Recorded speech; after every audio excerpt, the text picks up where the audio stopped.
Well, hello, friends. It is a very unique time in Iowa. We are in April, but we are having unseasonably very warm few days here. So we're actually getting up, I'm filming this in April, and we are getting up to the 80 degrees for like 4 days or 5 days.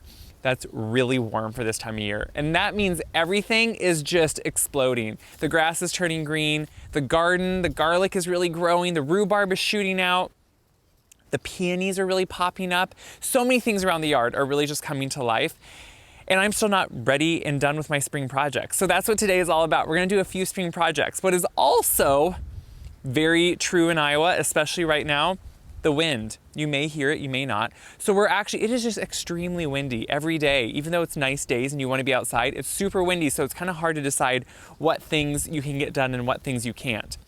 I am gonna actually start by painting a couple antique cast iron urns, because I think I want to use them on the front porch this year. You know I love cast iron urns. You know I use them so often around the farm. And these have actually been in my shed for quite a few years, and they just need a fresh coat of paint just to give them some life. So I thought we could start by painting some urns.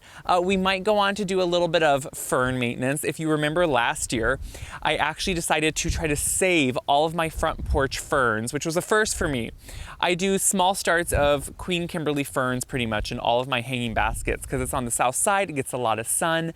Those ferns can take a good amount of sun. And I saved all 6 of them.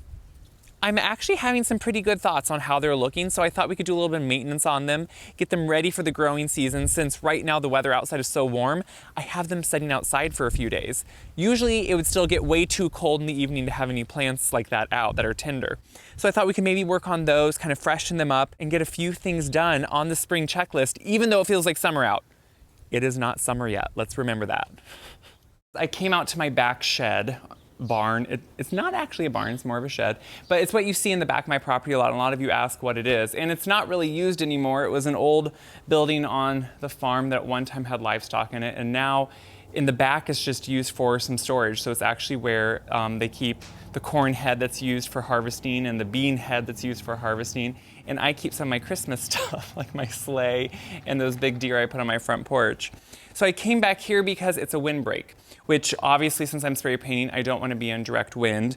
And what I've been doing is getting my urns ready to spray. I have one already sprayed and one I'm preparing by using a steel brush and trying to get off any paint that is chipping off and just make a more roughed up, smooth, kind of surface. You don't want it completely smooth. You'd like it roughed up, just like if you were indoor painting on trim or something, you want to sand it. Well, this is kind of doing some abrasive sanding with a steel brush.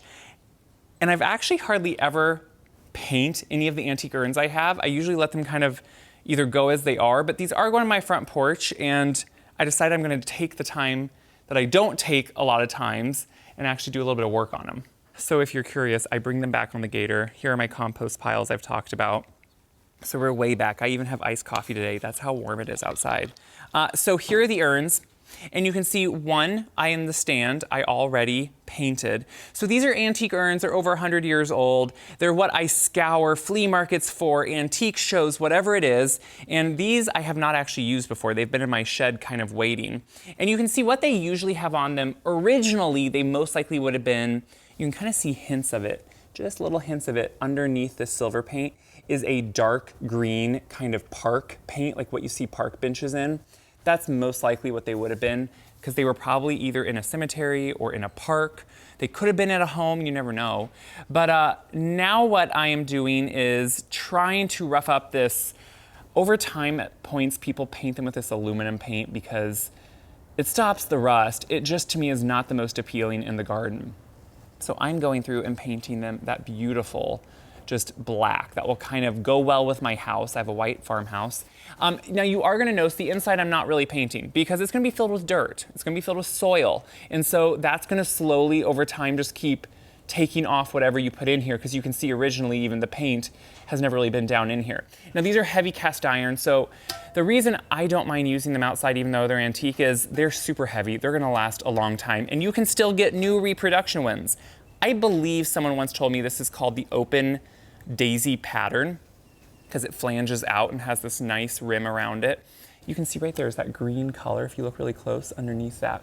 So what I've done is just been taking a steel brush, and I'm just going around and really working off any of the paint. And I've gotten actually quite a bit off of the stand. Now what I will say, you can of course take these into an auto body shop if you want to, and you can have them sandblasted and coated in a really beautiful paint that will give them an extremely finished, almost brand new look.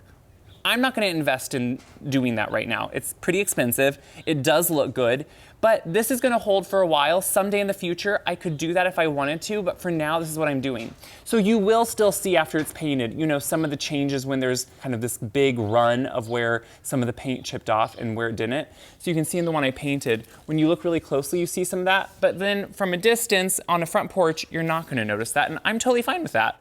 You know, you have to choose where you want to spend your money every season in a garden, and I'm not gonna put it into completely having these professionally done. I'm gonna spray paint them. So I've been going through and getting off as much as I can from all that paint and doing as good a job as I can with a steel brush. And I did wash them too on the outside of them just to make sure any of that extra debris was off. And the paint I'm just gonna use, it's usually what I use outside on things, is just a really good outdoor paint. It has a nice enamel to it. I am using flat paint as opposed to a gloss. I just don't really want a glossiness to it. I'd like it more to be flat. To me, that's kind of just more appealing for me, but it's really a personal preference. And I always look for one that can be good on this one. Like it says, it's direct to metal. You want to make sure when you're working with iron, metal, that your paint is going to be able to adhere well to it. That to me is like super important on any paint you use. You always want to check the surface of what you're painting and know what it would be. Actually, right here you can see that these most likely would have been in a cemetery, I'm guessing. But right here would have been the label, not for the cemetery, but for probably the maker's mark. It would have been right here, which a lot of urns you'll find that on. Usually what happens with antique urns, I've found out, is at some point in history, and it could have been, in the 60s, 70s, municipalities will find the upkeep of certain cemeteries too expensive, and they will go through, this is what someone told me once, and get rid of urns and sell them off. So that sometimes can be why you find certain ones that look like they would have been in a cemetery. They would have been.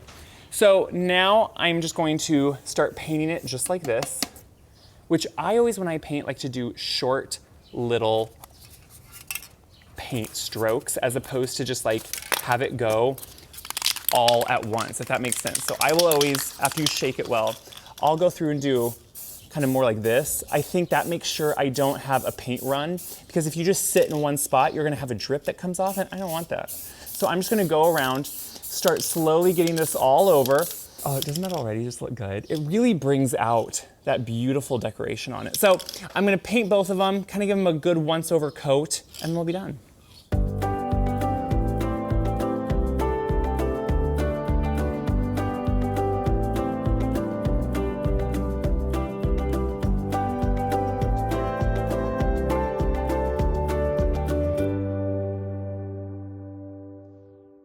So you can see for a first coat, they actually look really good. They dries really quickly, which is really nice too. Now, the one thing you're gonna notice here, I got a little too close when I was doing it, so there's a little bit of a run there, and I don't like that, so I'm just gonna wipe. And then when I do my second coat, I'll try to cover that up. I may have to even sand that out a little bit if I need to. But that's what you wanna try to avoid, is those runs. And if you get too close with the paint, or if you go too long of stream, that's just why I do those short streams as I'm going, it really kind of helps that. But already they just look really cleaned up, and they're gonna look a lot more fresh by my front door than they would have if I would have just left them, which this is also making me realize I need to do this to a lot of my others too. So the one thing I usually get asked with antique urns is, do they have drainage? So it depends on the urn. Some do, some don't. Traditionally, they don't. What they have is, in this basin, a reservoir, and if it gets too full, even though you fill that with soil, they have an overflow right here where the water could run out, but you could also water through here too if you don't want to on top, which is really nice. These two do have this little spigot that you, by right, should be able to open and water come out. It has been painted so many times that I would need to refurbish that, which I think I could screw the whole thing off, let it sit in some stripper, try to see if I can eventually get this to work, and then you could open this up, both valves, and you could let them drain, which would actually be really nice. So I may try to do that eventually. But since these are going on my front porch, they're gonna be underneath a canopy, and I'm not worried about rain filling them up too quickly. So I'm not worried about not having drainage. I can watch the watering on them and it'll be fine. So this is the first coat. I really will probably just do a couple once over here, a quick one again, just because it dries so quickly. And then they're gonna be good to go for the season, which is pretty exciting. So for the next task, I'm moving up more towards the house. We could have some wind here. I'm trying to get a windbreak. This spring has been like the last few springs, and that means if it's sunny, it's windy. That's pretty much what you get. What I'm gonna try to do now is refurbish, rehabilitate all the ferns I kept for my front porch. So I always put 6 hanging baskets of ferns, and I have to do ferns slightly different. I grew up with, across the road, but with a north-facing front porch. The front porch faced the north, and Mom always put in just traditional Boston ferns, beautiful, shade-loving. They got massive, they were gorgeous. When I moved in here across the road to my grandparents' house, my front porch faces the south, so it gets a lot more sun exposure, but I still wanted that look of just that classic fern. So I use the Kimberly Queen ferns, and they're a lot sturdier. They can take a lot more of that sunlight, and so they actually do really well on my south side. I've done this for years, but this is the first year I've actually saved all of them. You've probably seen my plant room. It's super full. It's a room I have just kind of retrofitted on the farm with some radiant heaters that are like space heaters and some windows and a lot of grow lights. And that's where I had these ferns. And most of them look really good. One we're gonna pray for. And what I need to do now though is really refurbish them because their roots are really root bound from the hanging pots they've been sitting in since almost a year ago now. And they just need some new life. So I'm gonna root prune them a little bit, which means break up the roots.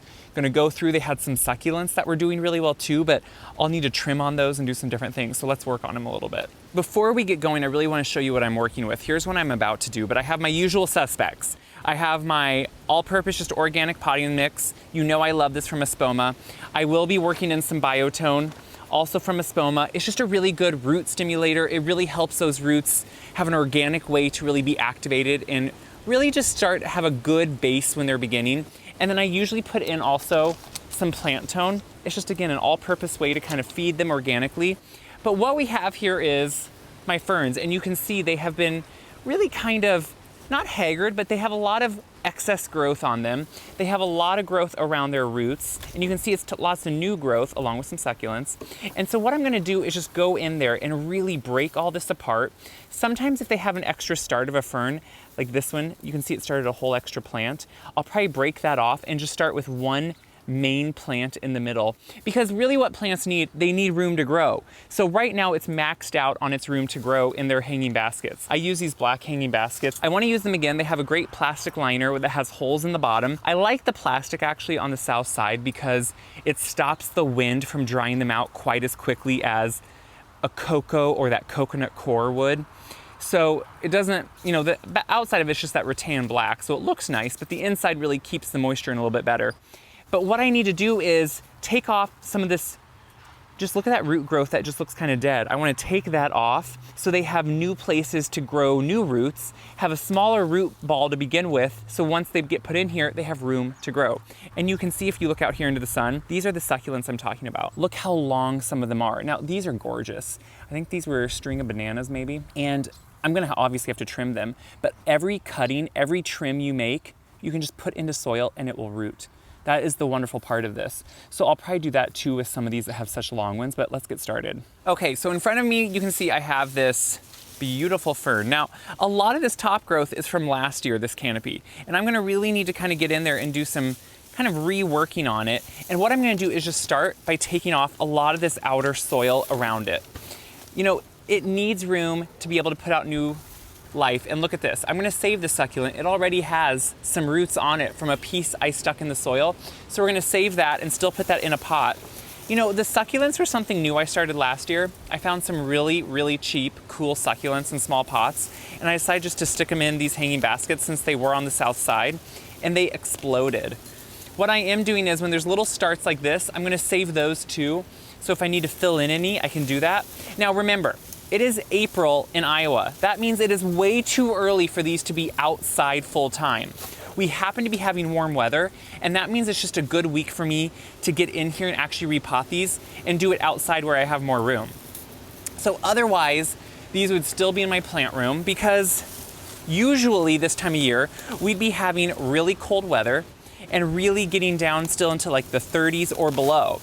And here again, great little start. I'm gonna just keep that separate and use as needed. So now what you can see is, if you look down in here, I have a lot smaller root ball. This is probably the original plant itself. And I'm just going through, and I'm not being careful, I'm ripping apart those roots because guess what? It's a plant. It's gonna grow new roots. It's gonna have new stimulation that's gonna be really good for it.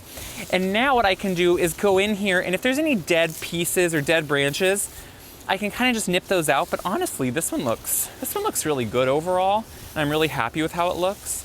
So what I just wanna do is make sure I get some of that excess root growth. And if you look in here at the roots, I'm now exposing some green tips, if you can see them. And those are gonna be where new roots are really gonna start growing and it's gonna start filling in. And what's nice is usually I can't put these out till close to Mother's Day. So when I put them out, they'll already be settled in a little bit. What I am gonna do is just take my hanging basket and I'm gonna start with my potting soil. So I like to just put my normal all-purpose potting soil right in there. And then within that potting soil, that is when I'm gonna add in some biotone starter. Again, this is just a good beginning base for it.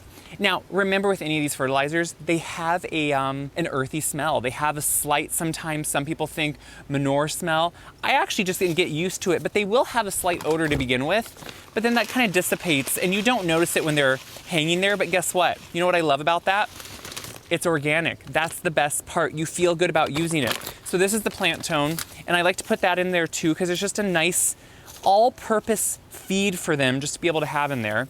And then I can set this fern back in. I'm just gonna kind of hold up the fronds here. And you see now I have this perfect fern to now just put soil back around. So like I said, usually this is something where I buy new starts every year of this fern, and they're usually really small starts. And they don't really fill in until July when we start having that beautiful heat here. And this way, I'm hoping that having them at this point already will have them really start growing in a lot sooner and look a lot fuller. Because my thing is, I never want to spend the amount of money it is on a big fern or a big hanging planter. I like to do my own. I like to start with smaller starts. So if I could save them year to year, or in this case even, get it going earlier in the year, that to me is perfect. So now what I'm doing is just putting in there all that soil. And any of those succulents I took out, like this guy, he has some bad parts, but he has a lot of good on him. I'm gonna actually just stick him back in because he is such a nice one. I'm gonna also stick back in this gorgeous one. And this again is one that you can just, it's like an oversized string of pearls, but you can break off pieces and just put it in. And this is, I think this is such a fun way to kind of spice up something like a fern where usually there's nothing hanging down from it, but now there can be. So I'm gonna also put in that little string of bananas, and this is what I'm gonna do to each one of my 6. And on the last one, maybe I'll show you because it looks a little sad why I'm saving all these little starts, but I'm gonna set this off and I'm gonna do the next 5 and then we'll talk about that 6th one.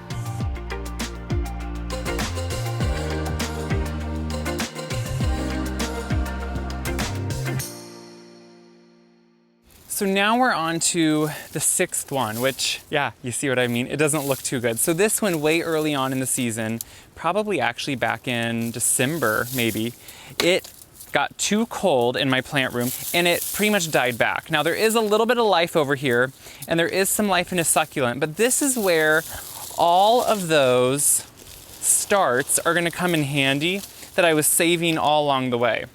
You know, honestly, there's hardly any good in this. What I think we're gonna do is for now set this aside and we're gonna put together all those starts. Now this is one where I replaced the plastic last year because it does deteriorate over time. And so it's not the best plastic, but it holds. I'm gonna start with some soil in here. This holds the plastic for one. I'll put in my biotone, I'll put in some plant tone, kind of mix that in. Now what I wanna do is go through these starts of ferns. Now if we go through, look how nice some of these are. So I'm just gonna put some together to make one nice fern, which is really all I need is one nice looking fern. Now, they will maybe take a little bit longer to get to the same size, but honestly, as I'm looking at these, I'm gonna pot all these probably up eventually, if nothing else, in just a small container, because as I'm compiling them, look how it looks. I thankfully have a little bit of leeway that I don't need to be worried. You know, even if I would have lost 2 ferns over the winter, I would have still been able to probably compile what I needed out of all these excess pieces. These ferns really have done well, and it took minimal work for me. They did need a good amount of water over the winter. They would dry out pretty quickly, so I was watering them, probably about 2 times a week. So that to me was essential. Now you're gonna notice I did not use a lot of the soil that I had used last year.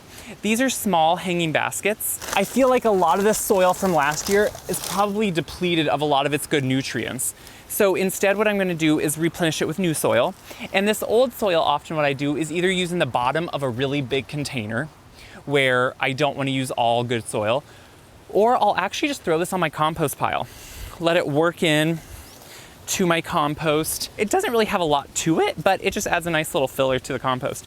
So now what I'm gonna do is add some pieces of succulent. So I've been saving them all along the way, as you saw. So like here's one from another one. And all I do is make sure that I have about 1 inch of stem I can put in. So just pick off anything, leaves or any pieces, and then just stick it in. Same with all these ones. I have a whole bunch here. If you look, there's no roots on this. It's a nice long piece. I'm trimming them just so they're not so long. I think it's always good to trim anything when you bare root or dry root it. There's no root, so it's gonna take it a little bit. I'm gonna take off some of these little leaves that are on here, just so I can make sure I can put it down in the soil quite a bit. Because then what will happen is it will actually just root into this soil. And that is the best thing. It takes it a little bit, but all summer long last year, I only had purchased a couple at the garden center I was at. And so I kept breaking off pieces all summer long just to be able to do this with. And that to me, I don't know, that's kind of the best part. I do always have a knife handy. This is a garden knife.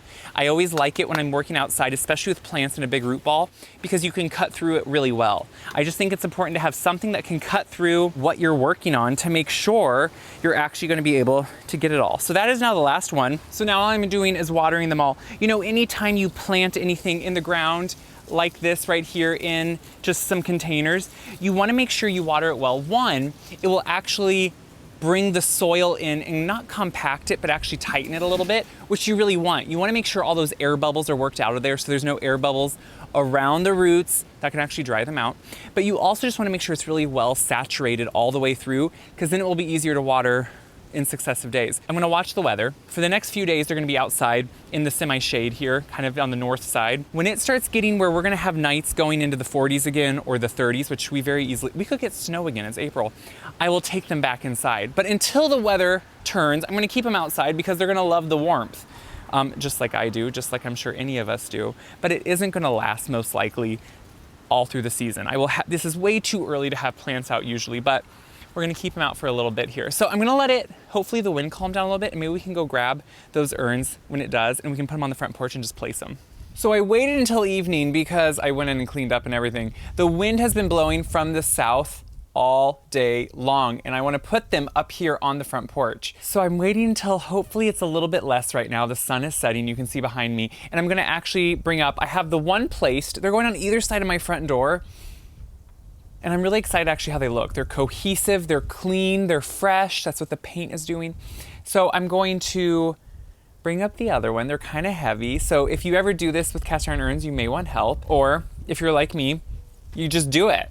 So I'm gonna put these right where these are a Victorian wire stand, and I have 2 of them and I love them up here, but I've just been ready for something different, something that actually I can plant directly in. This I would need to line with a cocoa or some type of coconut core, that sheeting. And I've never quite wanted to do that because these are a little bit more susceptible to deteriorating. So I've never planted directly with them and just set a pot in them. So I'm kind of ready to have something like these urns that I can actually set here and have something I plant directly in, which is really nice. So what's great is I always look for things that the wind will not move. These definitely will not. That's what's great about them. So I'm gonna grab the top here. Since these are freshly painted, I've let them sit for quite a few hours, but I don't want to scratch them or move that metal around too much. But look how good they look. Now we can just fill them with soil. So like I said, these don't have direct drainage in the bottom. I'm okay with that here on my front porch. I can control the watering. Rain won't get into them. So I am just gonna fill them with some all-purpose potting soil. which I'm gonna use all year long, no matter what I put in here.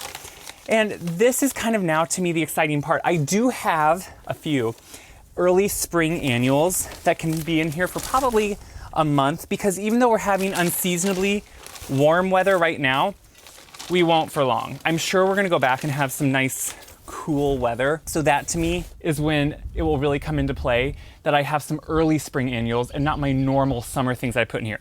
So I'm gonna finish putting soil in them, then I'll show you what they look like. So I have them filled up. You can see that they're not quite filled up to the brim because I do want to leave some room so when I put those annuals in, I'll leave room. Now don't worry, I'm going to do a video on those annuals I plant too, so you'll see what I actually picked to put in here for early spring. I need to clean up a little bit from some of the soil that fell, but I really am going to like how these look here. They're just going to have a really classic look. They're going to be all seasons, all weather, just fit in really well, and I happen to have a black door, so obviously that was some of the paint choice too. So check back next time to see what for sure I put in here. It's a little too warm at the moment anyway, and I want to get back to our seasonal temperatures just to know that I have plenty of leeway with the annuals that I chose. So as always, these videos are hopefully inspirational. They hopefully excite you, and they hopefully let you know that gardening comes in all shapes and sizes. It's not one size fits all. It's what works for you, and each of us are going to have differences in that. So that's the exciting part. Thanks for watching. Share this around. Check my website, wiseguide.com. I love gardening with you.